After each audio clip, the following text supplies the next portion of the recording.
faudrait pouvoir approcher le grand, là. Ça va pour vous? Même au fond, ça va? Tu as de l'air?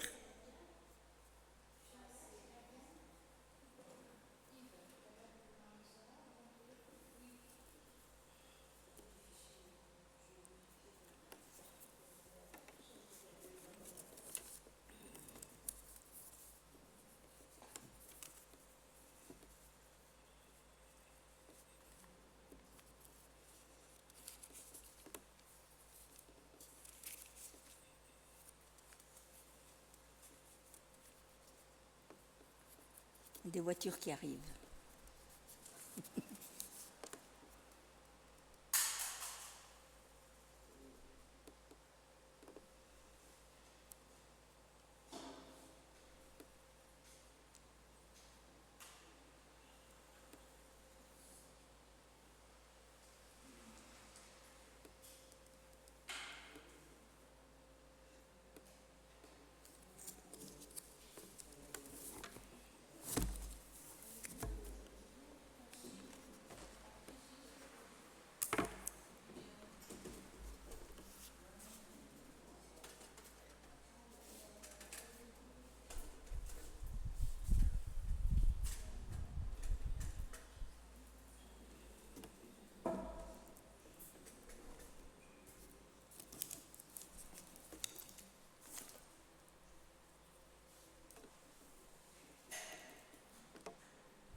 Le Seigneur est présent parmi nous.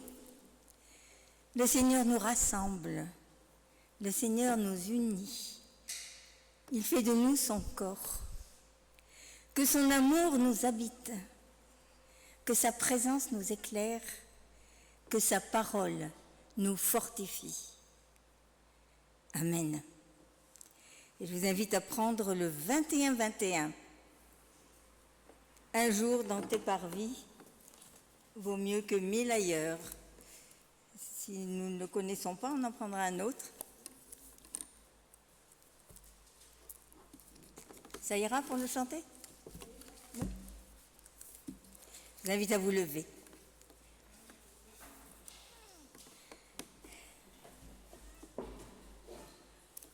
Un jour dans tes parvis vaut mieux que 1000 ailleurs. Seigneur, tu nous unis, nous sommes frères et sœurs. Rassemblés en ce lieu, nous louons notre Père. Voici l'Esprit de Dieu, nous sommes saints même. Un jour dans tes parvis vaut mieux que 1000 ailleurs. Seigneur, tu nous unis, nous sommes frères et sœurs. Jésus est parmi nous, l'un prie et l'autre pleure. regard est si doux, sa joie remplit nos cœurs. Un jour dans tes parvis vaut mieux que 1000 ailleurs. Seigneur, tu nous unis, nous sommes frères et sœurs. Bientôt nous partirons, nous serons réunis. Enfin nous le verrons, nous louerons Jésus-Christ. Un jour dans tes parvis vaut mieux que 1000 ailleurs. Seigneur, tu nous unis, nous sommes frères et sœurs. Prenez place.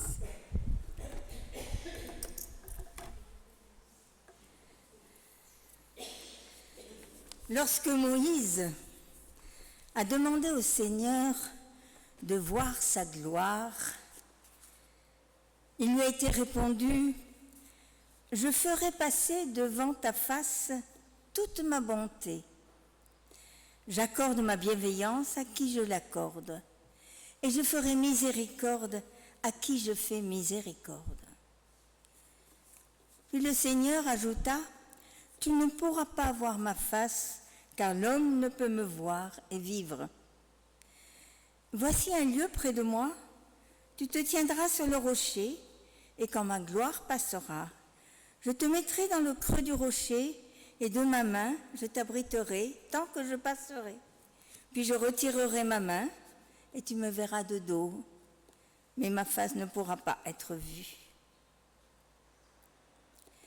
Personne ne peut voir Dieu face à face et vivre. En revanche, il nous laisse des traces. Il nous laisse voir les traces de sa bienveillance.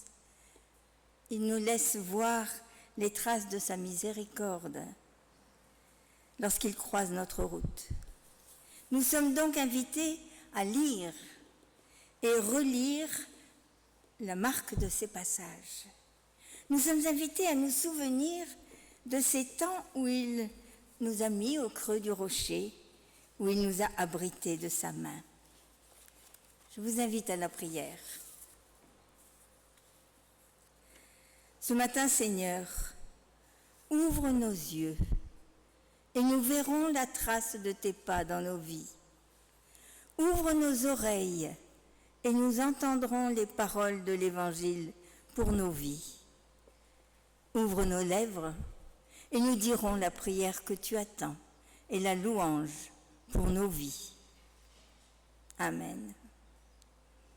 Alors je vous invite à prendre le 51 qui est le numéro du haut, 51 et 04 sur le numéro du bas. Donc le 51 ouvre un chapitre et le deuxième c'est le numéro dans le chapitre. C'est louange et gloire à ton nom. Et je vous invite à vous lever. Pardon. Non, 41-38. 41-38. J'ai dit 04 ? Ah ben oui, je me suis trompée. 41-38. 41 au premier numéro, 38 en dessous. Quand vous êtes dans le 41, vous cherchez le 38 un peu plus loin. C'est à la page, je vais vous dire, 614. C'est plus facile peut-être. Page 614. Je vous invite à vous lever.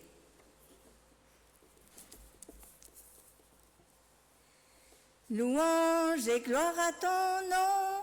Alléluia, Alléluia. Seigneur, Dieu de l'univers. Alléluia, Alléluia. Gloire à Dieu, au plus haut des cieux. Gloire à Dieu, au plus haut des cieux. Venez, chantons notre Dieu. Alléluia, Alléluia. C'est lui notre Créateur. Alléluia, Alléluia.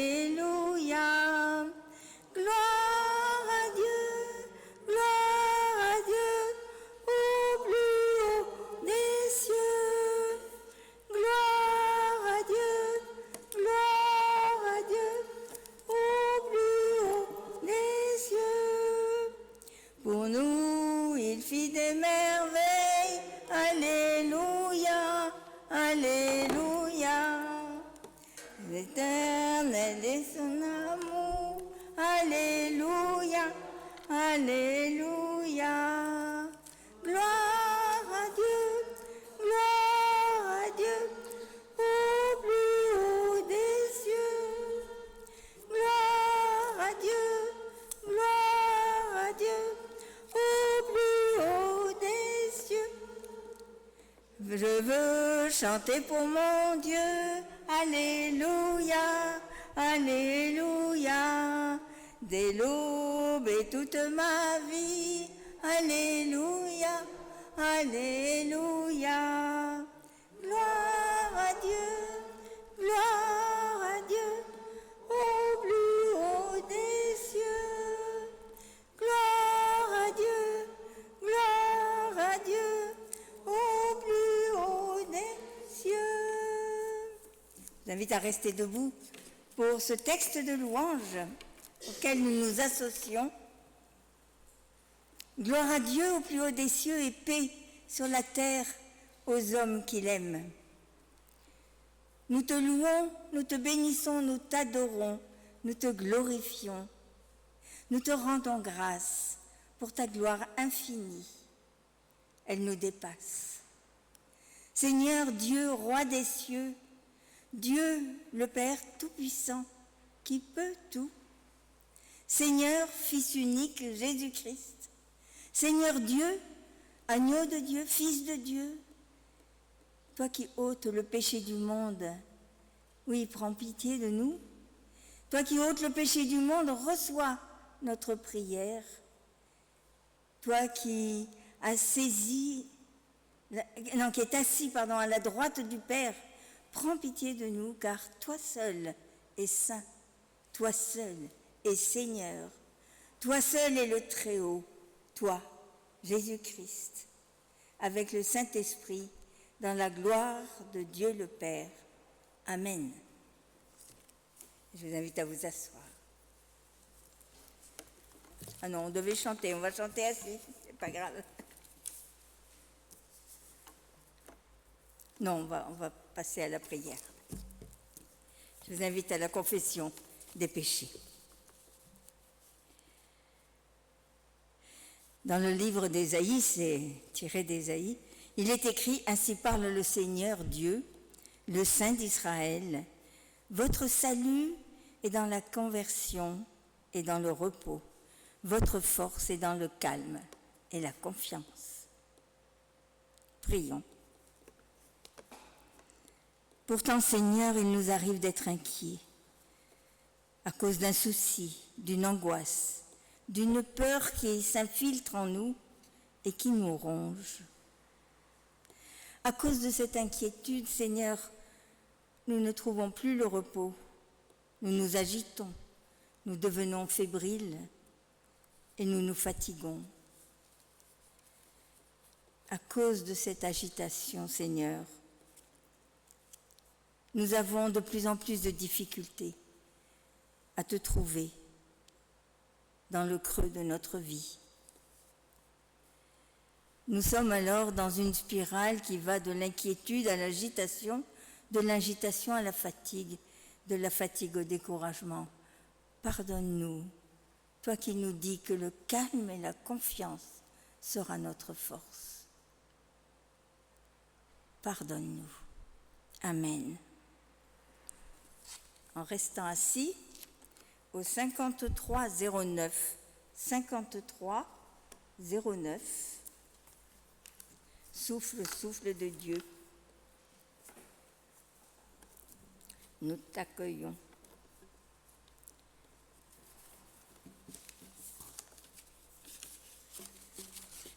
« 5309, page 870.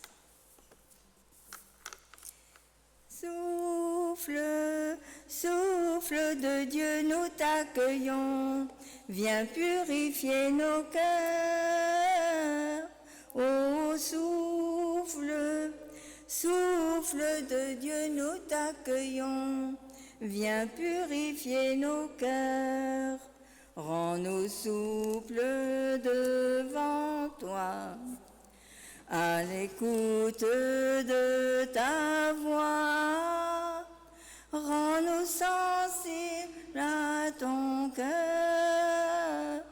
Sois le roi, sois le Seigneur. Ô souffle, souffle de Dieu, nous t'accueillons. Viens purifier nos cœurs. Ô souffle, souffle de Dieu, nous t'accueillons. Viens purifier nos cœurs.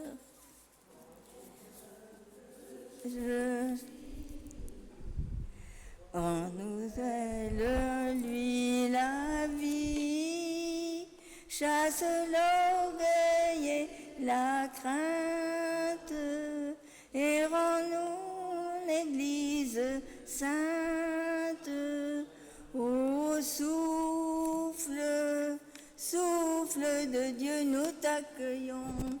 Viens purifier nos cœurs. Ô souffle, souffle de Dieu, nous t'accueillons.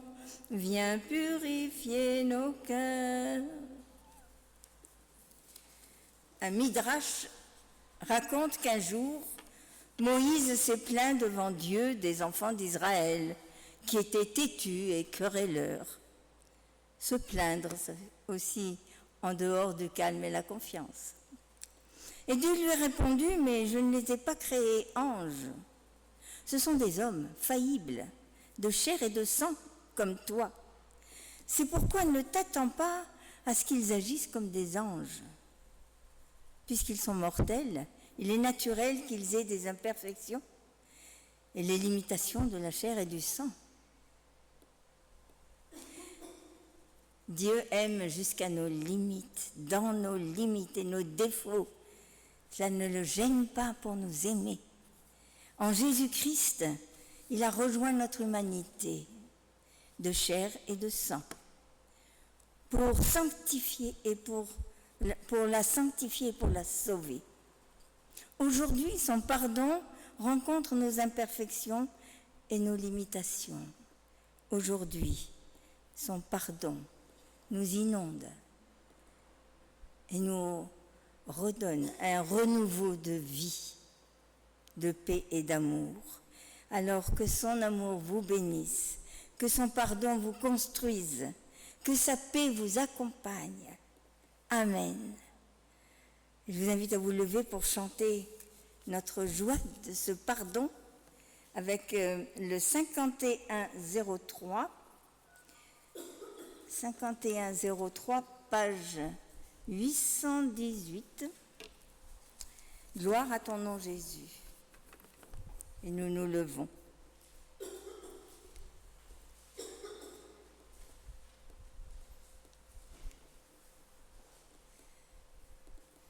Gloire à ton nom, Jésus. Gloire à ton nom, Jésus. Mon rocher, ma forteresse, mon libérateur, je me confie en toi. Gloire à ton nom, Seigneur Jésus. Prenez place. Avant d'ouvrir la Bible, d'entendre la parole de Dieu, nous prions. Nous prions à partir d'un texte d'Amos qui dit « Voici venir des jours, parole du Seigneur, où j'enverrai la famine dans le pays. Oh, non pas une faim de pain, mais une faim et une soif de pain et d'eau du Seigneur, la parole de Dieu. Entendre la parole du Seigneur. » Nous prions. Oui, Seigneur, nous avons faim de toi, faim de sens dans notre vie, faim de paroles vraies, soif de nouvelle naissance, de fidélité et de foi. Nous avons faim, Seigneur, accueille-nous au festin de ta parole. Nous avons soif, ouvre les écluses de ton esprit. Au nom de Jésus, Amen. Alors nous aurons 3 lectures et Les deux premières sont lues. Alors attention.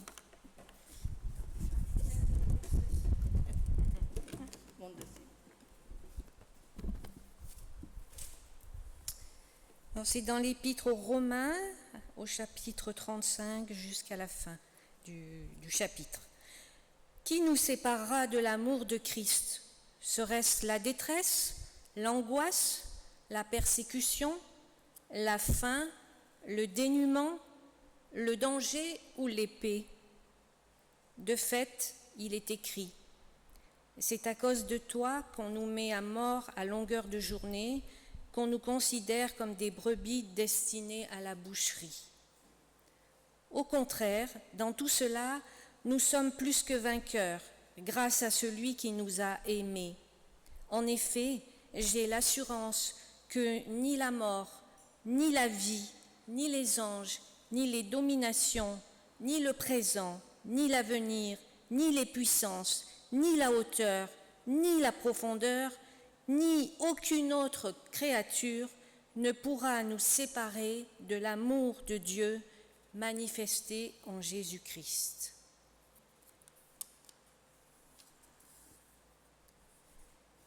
Et puis la deuxième lecture se fera dans Jacques, au chapitre 2, du verset 1 au verset 23. Mes frères et mes sœurs, que sert-il à quelqu'un de dire qu'il a la foi s'il n'a pas les œuvres? Cette foi peut-elle le sauver? Si un frère ou une sœur sont nus et manquent de nourriture de chaque jour, et que l'un de vous dise « Partez en paix, mettez-vous au chaud et rassasiez-vous » sans pourvoir à leurs besoins physiques, à quoi cela sert-il? Il en va de même pour la foi. Si elle ne produit pas d'œuvre, elle est morte en elle-même. Mais quelqu'un dira, toi tu as la foi, et moi j'ai les œuvres. Montre-moi ta foi sans les œuvres, et moi c'est par mes œuvres que je te montrerai ma foi. Tu crois qu'il y a un seul Dieu? Tu fais bien. Les démons aussi le croient, et ils tremblent. Veux-tu reconnaître, homme sans intelligence, que la foi sans les œuvres est morte? Notre ancêtre Abraham n'a-t-il pas été considéré comme juste sur la base de ses actes lorsqu'il a offert son fils à Isaac sur l'autel? Tu vois bien que sa foi agissait avec ses œuvres et que par les œuvres sa foi a été menée à la perfection. Ainsi s'est accompli ce que dit l'Écriture. Abraham eut confiance en Dieu et cela fut compté comme justice. Et il a été appelé ami de Dieu.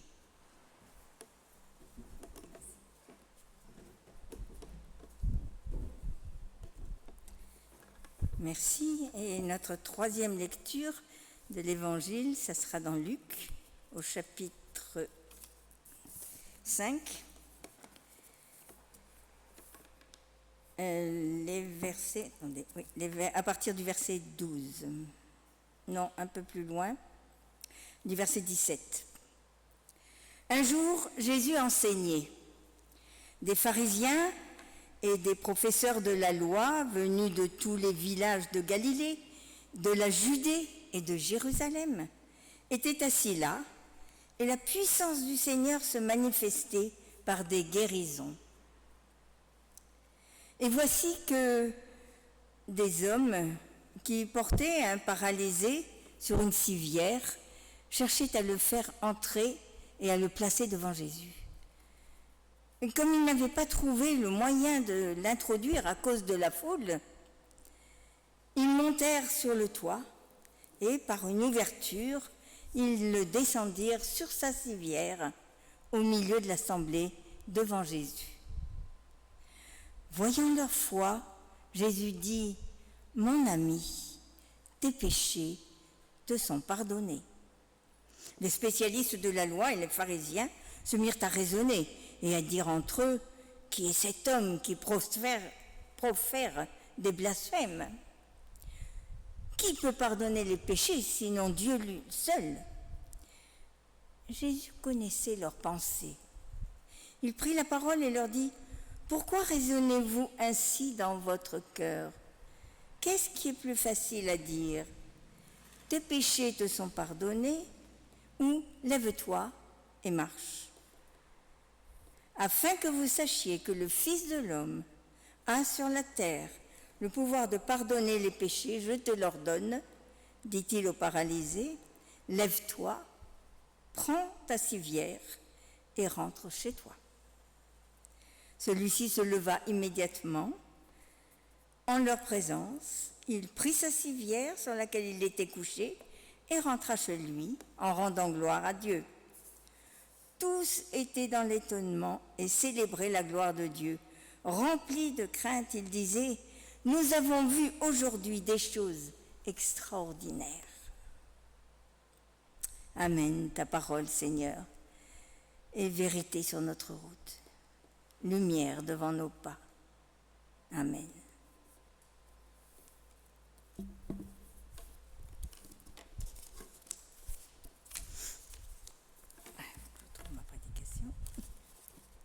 Alors voilà, Jésus, c'est assez au début de son ministère, se trouve à enseigner devant des pharisiens et des docteurs de la loi. Alors ils sont venus de la Galilée, de tous les villages alentours, mais ils sont venus aussi de la Judée au sud, c'est assez loin, c'est un bon voyage, et en particulier de Jérusalem, la ville sainte. Ils sont certainement venus pour voir qui est ce guérisseur, ce gars qui se dit être rabbi, que l'on appelle rabbi. Qui est-il? Il dit qu'il est le Fils de l'homme. Il y a beaucoup de questions. Et voilà que Jésus, il est dit que par la puissance de l'Esprit, Jésus fait des guérisons. Donc la foule était déjà en train d'arriver en amenant leurs malades, bien sûr. On ferait la même chose. La foule grossit, elle devient intense et elle fait barrière. Elle fait barrière pour... c'est souvent qu'elle fait barrière. Quand on se rappelle de l'histoire de Zachée, qui est petit, il n'a jamais pu venir au premier rang. La foule fait barrière. Cependant, une petite remarque à la fin du texte. Quand l'homme guéri repart avec sa civière sous le bras pour aller chez lui, la foule se fend pour le laisser passer. La foule s'ouvre à ce moment-là. Alors donc arrive cet homme paralysé porté par probablement 4 hommes, on ne sait pas, le texte ne dit pas combien, et qui se trouve donc sans la possibilité de fendre la foule. Alors ça m'amène à une réflexion dans nos vies. Nous avons beaucoup de barrières. Une porte qui se ferme, un examen que l'on a raté, une maladie qui nous tombe dessus, un chômage, un divorce. Beaucoup de choses font barrière et on ne sait plus où on doit aller, on ne sait plus où est le chemin. Il y a un texte dans la Bible qui dit: si tu hésites entre aller à droite ou à gauche, écoute la petite voix dans ton oreille qui te dit: c'est là le chemin, un autre chemin. Le Seigneur ouvre des portes là où il n'y en a pas aussi, dit la Bible.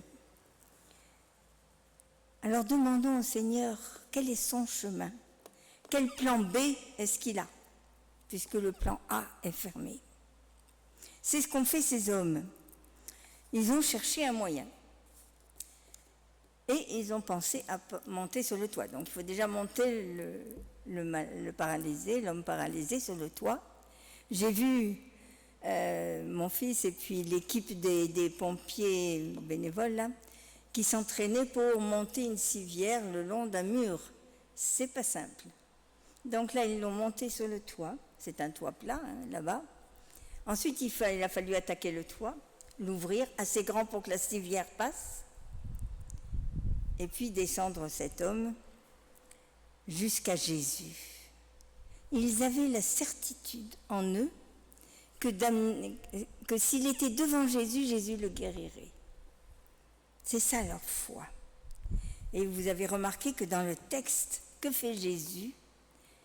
Jésus dit, il est dit en voyant leur foi. Et tout à l'heure dans Jacques, nous avons lu comment la foi est visible. Quand Jacques dit, tu me dis que tu as la foi, que tu as pas, c'est pas les œuvres qui le montrent, moi je vais te montrer ma foi par mes œuvres. Jésus voit que ces hommes comptent sur lui et savent qu'il peut guérir, voyant leur foi. Alors ça m'amène à me poser la question, est-ce que ma foi se voit?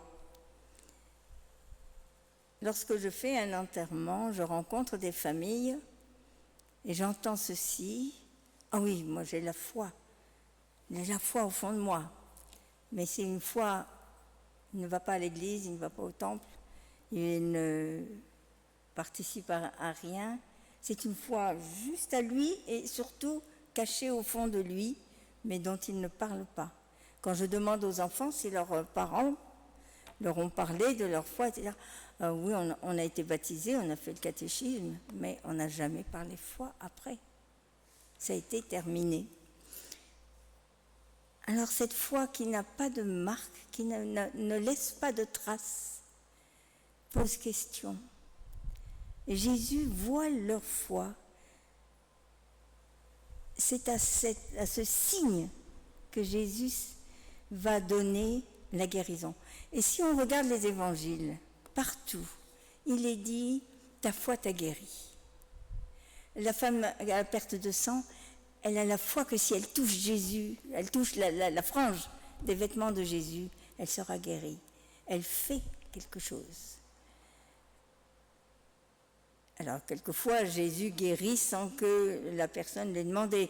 L'homme à la main sèche, c'était pour montrer aux pharisiens qu'on peut, que Dieu guérit, et même le jour du sabbat. Mais la plupart du temps, c'est une réponse à la foi que Dieu agit.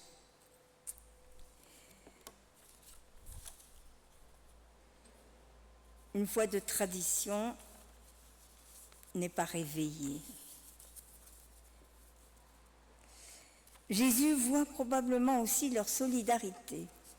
Il s'est trouvé dans un enterrement aussi que le cercueil était porté par 4 hommes et un était grand et les 3 autres petits.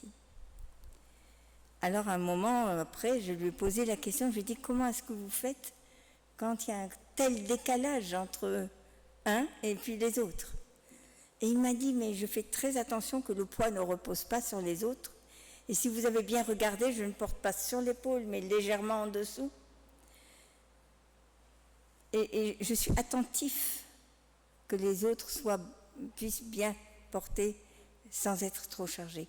Il y a ainsi une solidarité que voit Jésus entre ces 4 hommes. Parce que peut-être que, voyant que la foule empêchait de passer, il y en a un qui a dit, bon, c'est pas bien grave, Jésus est là, il sera encore là ce soir, on reviendra. Et puis un autre aura dit, non, on est parti pour, on va jusqu'au bout. Et il aura encouragé. Notre foi, c'est aussi encourager l'autre. Remarquez que Jésus ne demande pas, qu'est-ce que vous croyez de moi? Est-ce que vous pensez que je suis le Messie? Qu'est-ce que vous pensez? Jésus voit le geste qu'il pose. Ainsi, notre foi doit alimenter notre prière. Descendre le malade jusqu'à Jésus, c'était une forme de prière. Pour moi, ce passage est très porteur pour réfléchir sur l'intercession, la prière d'intercession. Il faut que j'y mette ma foi et que je sois entièrement dedans, que ça ne soit pas juste des paroles ou une liste de personnes que je dis, je peux y être, mais pour chacune, Seigneur, tu donnes le meilleur. réclamer que Dieu donne le meilleur parce que, Seigneur, je sais que tu peux, je sais que tu veux.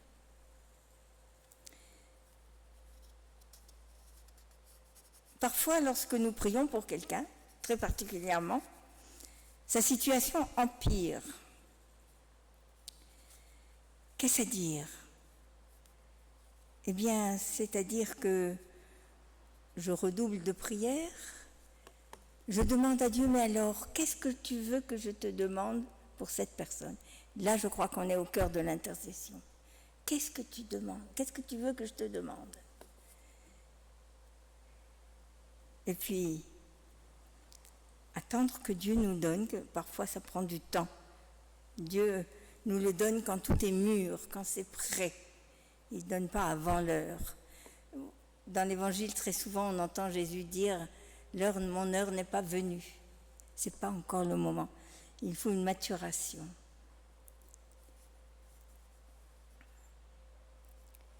Nous avons parfois plusieurs plafonds à ouvrir dans l'intercession qui empêchent l'autre. Ça peut être sa timidité, sa peur, la crainte du rejet, l'appréhension de souffrir comme par le passé, ou l'inquiétude. Il faut prier pour chacune de ces choses, pour que la personne puisse déposer, abandonner, changer. Il y a des puissances derrière les mots que je viens de dire. Nous l'avons lu dans Romains. Il y a des puissances d'en haut, des puissances d'en bas. Il y a des puissances que nous ne voyons pas, mais qui sont réelles, que Jésus a combattues. Quand il est dit que le diable vient tenter Jésus dans le désert, simplement ça peut être le fait que les pierres ressemblaient à du pain et que voilà. Et que l'essentiel c'était d'abord Dieu avant lui-même. Nous avons à combattre. L'intercession est un combat. Il faut y rentrer avec la certitude qu'à la clé, il y aura une réponse de Dieu. Du temps de Jésus, la maladie, on ne l'expliquait pas comme nous maintenant, on a fait des grandes découvertes, on sait le pourquoi des choses. Et donc on parlait beaucoup de démons, que Jésus a chassé le démon de mutisme, le démon de quand on n'entend pas, etc. Et donc, il y a un téléphone. Et donc, ces démons, ils existent. Par exemple, quand j'ai perdu mon bébé, des amis chrétiens sont venus voir mon mari et lui ont dit « Cherche bien dans ton passé, il doit y avoir un péché à confesser et tu en payes les conséquences. » C'est encore très réel, cette idée que Dieu parfois nous corrige, nous inflige quelque chose, mais non. Jésus dit que l'ennemi vient dans la bergerie, il ne passe pas par la porte, puisque c'est Jésus, il passe par ailleurs, et il vient pour 3 choses, tuer, voler et détruire. Et c'est lui que nous combattons.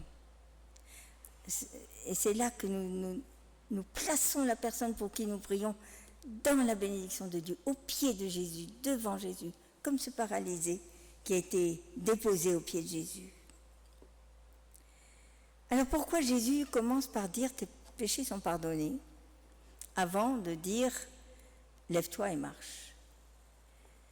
Il veut séparer la maladie du péché. Il dit tes péchés sont pardonnés, mais l'homme est encore paralysé sur son lit à ce moment-là. Donc le péché et la maladie ne sont pas liés. C'est ça qu'il leur prouve. Et après, il dit maintenant je le guéris. Et c'est la même chose. Donc l'homme a été guéri intérieurement et il a été guéri physiquement. Jésus a toujours fait ça. Même on parlait de la femme à la perte de sang, Jésus, ma fille, donc il parle au nom de Dieu, ma fille, ta foi t'a guérie. Maintenant, tu rentres dans ta place. Tu n'es plus impur. Tu es libre. Pareil pour Zachée, quand il dit « je donnerai tout », etc. Jésus dit « cet homme est vraiment un fils d'Abraham ». Parce qu'il n'était plus du tout considéré comme... c'était un traître parce qu'il travaillait pour les Romains.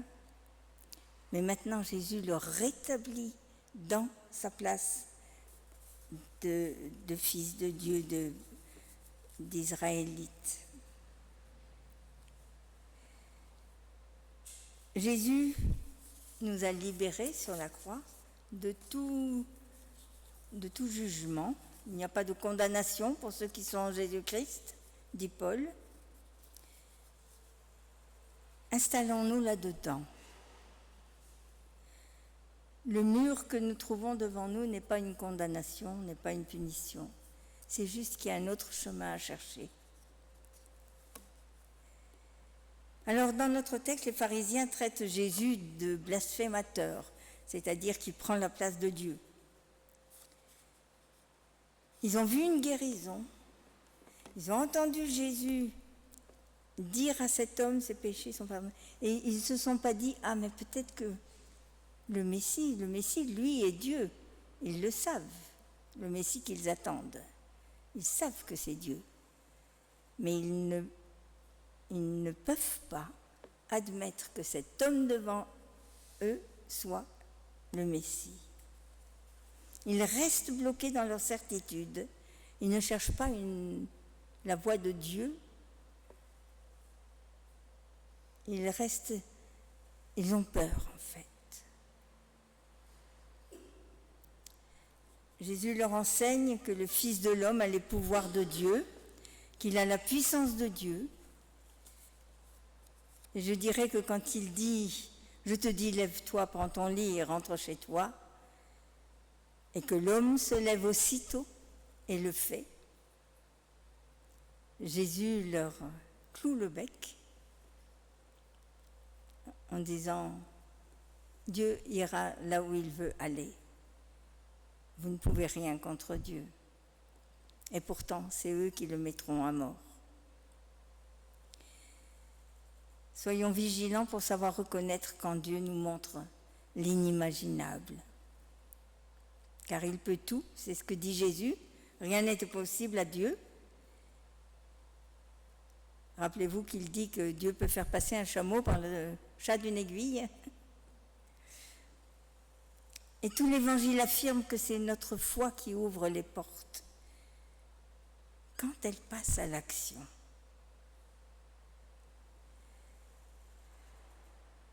Jésus répond à notre foi. Soyons-en assurés quand nous prions. Amen.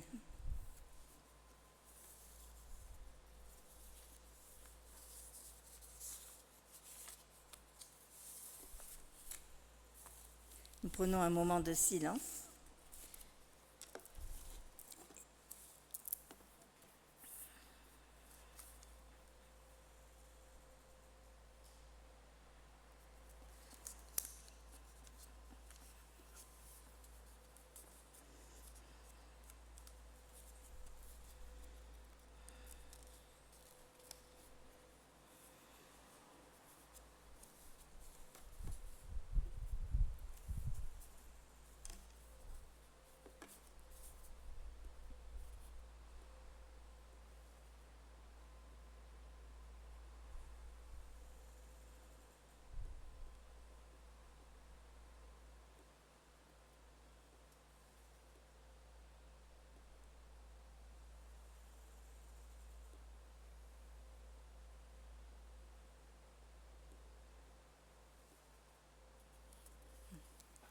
Amen. Je vous invite à chanter. Nous prenons le 47-21. 47-21. J'ai soif de ta confiance, page 752. 47-21. Et nous nous levons.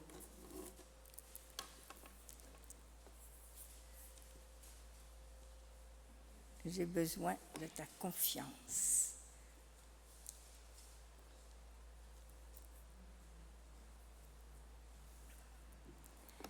J'ai besoin de ta confiance pour vivre chaque jour. J'ai besoin de ta puissance, j'ai besoin d'être sûr de ton amour, pouvoir frapper à ta porte, parler en vérité, savoir que tu réconfortes et chez toi être toujours invité. J'ai besoin de ta patience, de ta sincérité. Tu entends mes confidences et chez toi je suis en sécurité. Je vous invite à vous associer à ces paroles pour confesser notre foi. Je crois au Dieu un, qui est à la fois Père, Fils et Esprit. Je crois au Dieu dont la toute-puissance est celle d'un père devant ses enfants. Je crois au Dieu qui accomplit toute justice dans la seule miséricorde. Je crois au Dieu créateur qui est à l'origine de tout ce qui existe et qui se laisse découvrir dans l'homme de Nazareth. Je crois en Jésus-Christ, roi de gloire, qui est devenu serviteur de ses disciples. Je crois au Christ présent dans la création du monde, dès la création du monde, qui a été tenté, humilié, qui a souffert et qui est mort sur une croix. Je crois en Jésus-Christ, présence du Père au milieu des hommes. Je crois en Jésus-Christ qui est ressuscité des morts et qui ne s'est montré qu'à quelques femmes et une poignée de disciples. Je crois en l'homme de Nazareth, Jésus, qui est avec nous tous les jours jusqu'à la fin des temps, selon sa promesse. Je crois au Saint-Esprit, qui procède du Père et qui souffle où il veut. Je crois au Saint-Esprit qui dirige l'Église, mais qui se dérobe dès qu'on cherche à l'accaparer. Je crois que l'Église, devant les hommes, est à la fois pécheresse et pardonnée. Je crois que notre monde est à la fois souillé et sauvé. Amen. Et nous chantons au 1403, la première et la dernière de Magnifique est le Seigneur. 1403. C'est page 212.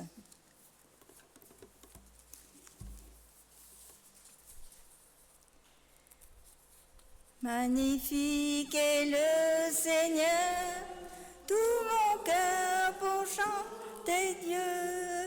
Magnifique est le Seigneur, Alléluia, Alléluia.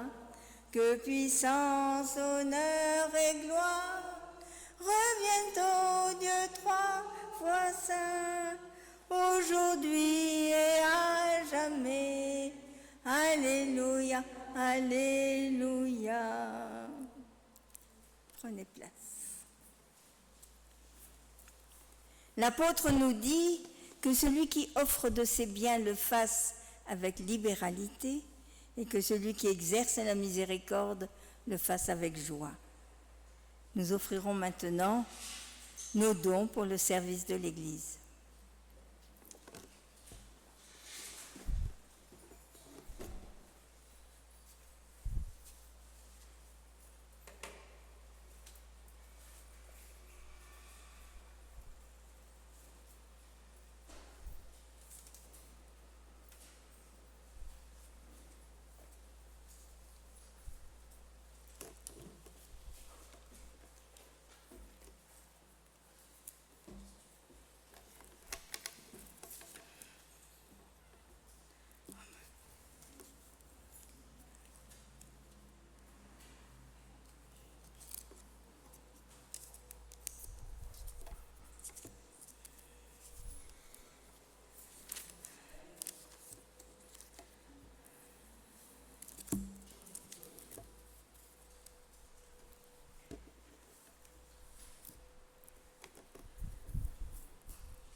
Seigneur Dieu, Maître de tous nos biens, accepte dans ta bonté cette offrande que nous te présentons pour qu'elle serve à ta gloire et au bien de ton Église.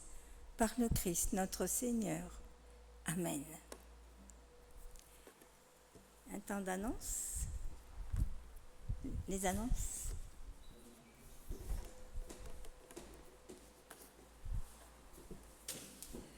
Je veux juste vous rappeler la cérémonie d'inhumation du petit-fils de Christian et Mireille Garret qui aura lieu ce lundi à Ambérieux. Mercredi à 15h ici au temple, il y aura un temps de souvenir autour de la famille Garret. Donc si vous souhaitez venir les accompagner, c'est mercredi à 15h ici. Merci. Dimanche prochain. Je crois qu'il y a une suite aux annonces. Ah, voilà. Bon, il n'y a pas beaucoup d'annonces à part ça. Merci à Evelyne pour ce culte. Notre pasteur est en vacances jusqu'au 10 août. Bon, pour sortir, vous ne sortez pas par la porte là, parce qu'il y a un nid de frelons.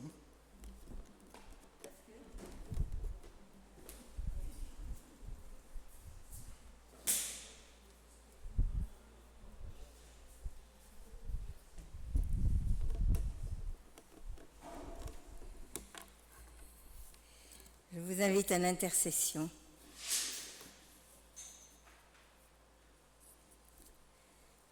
Seigneur, nous voilà dans cette intercession dont nous avons parlé tout à l'heure. Alors nous avons à cœur notre Église. Nous voulons te demander de la tenir dans la fidélité, dans la confiance en toi, dans l'amour des frères et des sœurs, le soin que l'on prend à l'un ou à l'autre, l'attention que l'on a pour les autres. Mets notre foi en route au service, à ton service dans l'Église.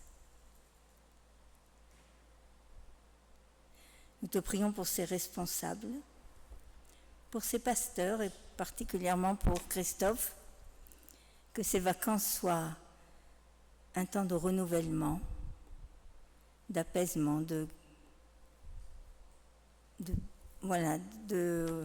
prise de conscience peut-être de ta présence en lui, chez lui, et puis au sein de sa famille.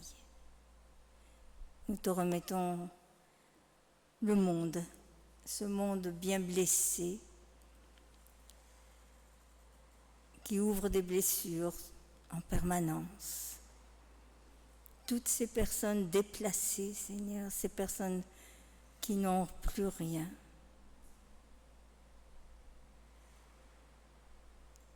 Que dans ta grâce, tu accordes aux hommes de trouver un chemin de paix. Mets ta bienveillance dans les cœurs.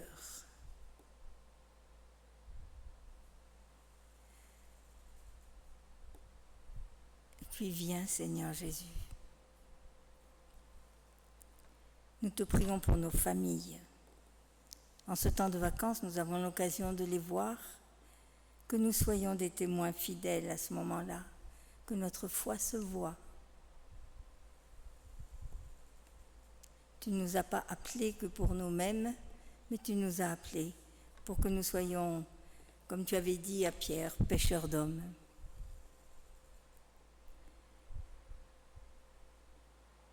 Nous te bénissons et te louons pour tout ce que tu vas faire, parce que nous nous attendons à toi. Au nom de Jésus, qui nous a appris à te dire « Notre Père qui es aux cieux, que ton nom soit sanctifié, que ton règne vienne, que ta volonté soit faite sur la terre comme au ciel. Donne-nous aujourd'hui notre pain de ce jour. Pardonne-nous nos offenses, comme nous pardonnons aussi à ceux qui nous ont offensés. Ne nous laisse pas entrer en tentation, mais délivre-nous du mal, car c'est à toi qu'appartiennent le règne, la puissance et la gloire pour les siècles des siècles. Amen. Je vous invite à vous lever pour l'envoi puis la bénédiction. Je vous cite quelques paroles de l'Évangile. D'abord de l'Évangile, là c'est dans Hébreu, la première, et les deux autres sont des paroles de Jésus. La foi est la ferme assurance des choses que l'on espère, la démonstration de celles qu'on ne voit pas. Et deux paroles de Jésus, va, ta foi t'a sauvé, et puis qu'il te soit fait selon ta foi. Jésus le dit au centurion, donc à un non-juif. Que la grâce et la paix vous soient données de la part de Dieu notre Père, de Jésus notre Seigneur et notre Sauveur, par l'Esprit Saint. Amen. Et on prend la dernière strophe, la 4, la dernière, dans le 4704, page 732. 4704, c'est Confie à Dieu ta route, et on prend la dernière strophe.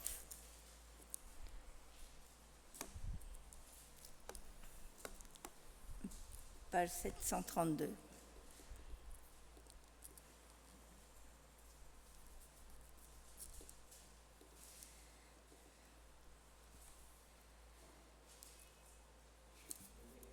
La dernière. Bénis, ô Dieu, nos routes, nous les suivrons heureux, car toi qui nous écoutes, tu les veux, chemin riant ou sombre, j'y marche par la foi. Même au travers des ombres, ils conduisent à toi. Pardon, je n'ai pas attendu que vous trouviez. Voilà, soyez bénis. Bonne semaine. Et nous, voilà.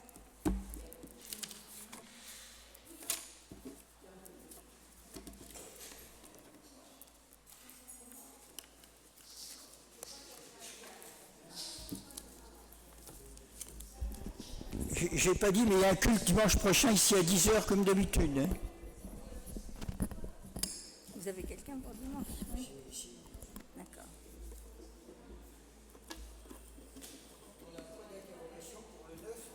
Eh oui, il faut vous débrouiller pour trouver quelqu'un. Elle ne peut pas.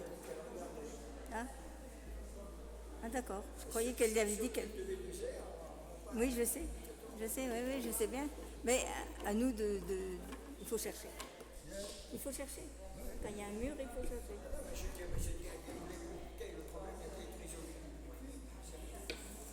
Non, parce que Diane m'en a parlé tout à l'heure, mais elle n'a pas dit qu'elle pouvait.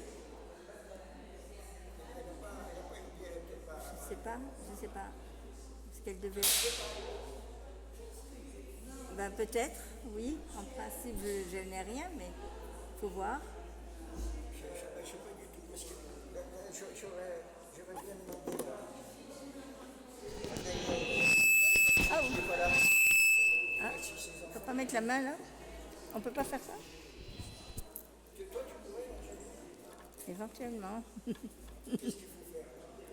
Si vous trouvez personne, je le ferai. Donc je t'appelle une semaine avant? Oui. Bah, merci.